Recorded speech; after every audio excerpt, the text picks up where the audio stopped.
Hello నమస్కారం, welcome back to orange oven. ఈరోజు మనం కేరళ ఓణం స్పెషల్ బీట్రూట్ పచ్చడి చేయబోతున్నాము. పచ్చడి అంటే తెలుగు పచ్చడిలా కాదండి, కేరళలో ఎలా చేస్తారో చూపిస్తాను. ముందుగా ఒక బీట్రూట్ మీడియం సైజు బీట్రూట్ తురిమి పెట్టుకున్నాను. కట్ చేసి అని తీసుకోవచ్చు, కానీ చిన్న ముక్కలు అయితే బాగుంటుంది. నేను గ్రేట్ చేసి తీసుకున్నాను. ముందుగా మనం ఒక పాన్ స్టవ్ మీద పెట్టి వేడెక్కిన తర్వాత ఈ బీట్రూట్ని దాంట్లోకి వేయాలి. ముందు మనం ఆయిల్ ఏం వేయట్లేదు, ఇది బాగా ఉడగాలి. వాటర్ ఏం పోయకుండా కొంచెం ఉప్పు వేసి బాగా కలిపి ఆ ఉప్పులోనే ఉడకబెడితే వాటర్ దాని లోపల నుంచి బయటకు వస్తుంది కదా, ఆ వాటర్తోనే సరిపోయిద్ది. బాగా మెత్తగా సాఫ్ట్గా ఉడుకుతుంది. ఆ లోపు మనం దానికి కావాల్సిన మసాలాలు రెడీ చేస్తాము. మూత పెట్టేసేయండి. నేను కొంచెం పచ్చి కొబ్బరి తీసుకున్నాను, ఒక పెద్ద పీస్ ఉంటుంది, దాన్ని చిన్న ముక్కలు చేసి పెట్టాను. గ్రేట్ చేసైనా తీసుకోవచ్చు. అలాగే ఒక 4 పచ్చిమిరపకాయలు, ఒక ముక్క ఉల్లిపాయలు, అలాగే ఒక చిన్న స్పూన్ అంటే ఒక 1/2 టీ స్పూను జీలకర్ర, అలాగే ఒక 1/2 టీ స్పూను ఆవాలు తీసుకున్నాను. అవి మెత్తగా పేస్ట్ లాగా గ్రైండ్ చేసుకోవాలి. ఈ బీట్రూట్ని మధ్యలో ఒక 2 సార్లు కలుపుకోవాలి.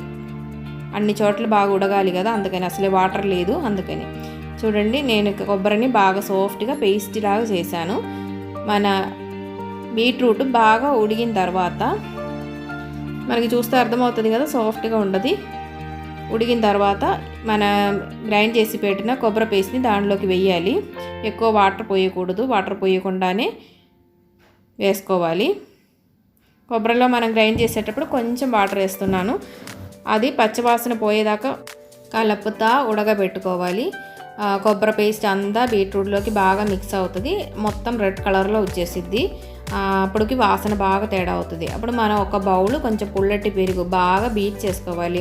అంటే గడ్డలేం లేకుండా సాఫ్ట్గా అయిన తర్వాత దాంట్లోకి పోసుకోవాలి. అంటే అది పోసే ముందు స్టవ్ ఆఫ్ చేసేసేయాలి.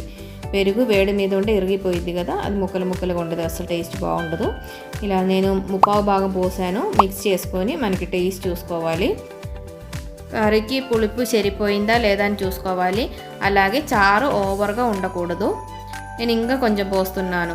మనం ఈ కర్రీ అరటాకులో పెట్టేటప్పుడు ఆ పెట్టిన చోటే ఉండాలి, పక్కకి వెళ్ళిపోకూడదు. ఉప్పు కూడా చూసుకొని కావాలంటే ఇంకా కొంచెం వేసేసుకోండి. బాగా మిక్స్ చేసేసి పక్కన పెట్టేసుకోవచ్చు. ఇప్పుడు మనం తాళింపు వేసుకోవచ్చు. ముందు మనం ఒక బౌల్లోకి కర్రీని మార్చేసి తర్వాత తాళింపు పెడదాము. కడాయి పెట్టుకొని తాళింపుకి ఎక్కువ వస్తువులు కూడా అవసరం లేదు. నేను కొంచెం కొబ్బరి నూనె వేస్తున్నాను. మీకు ఏ ఆయిల్ ఇష్టమైతే అది వేసుకోవచ్చు. ఆవాలు వేద్దాము. తాళింపు గింజలు అవి అన్నీ ఏం అవసరం లేదు, ఉట్టి ఆవాలు వేద్దాము. ఆవాలు వేలేటప్పటికి ఒక 2-3 ఎండుమిరపకాయలు ముక్కలు చేసి ఫ్రై చేసుకోవాలి. కొంచెం కరివేపాకు కూడా.